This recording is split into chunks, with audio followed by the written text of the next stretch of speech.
Assalamu alaikum. In this video, I will be teaching you how we can fix PS Vita with the green blinking light. So just press and hold the power button. Keep on holding. Yeah, it's hard, but you have to do this. Keep on holding until that green light stays like this. And yeah, you can see PS Vita logo. Now there are 5 options. So I think go with the restart this system. And if you go with the restore the system, then the hack will be lost.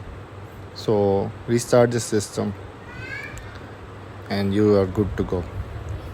That's how you fix PS Vita with the blinking light. Now it's turning on. Let's see.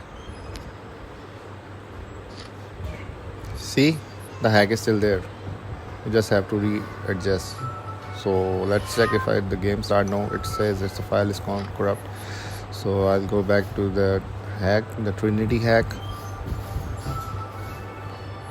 I'll check the matrix.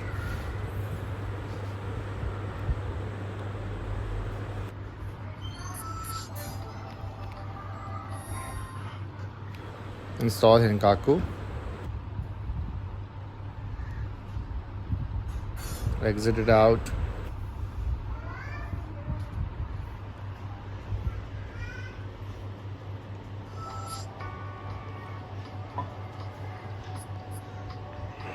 Now check if the game is working as well. So let's start the game. It is working. And I fell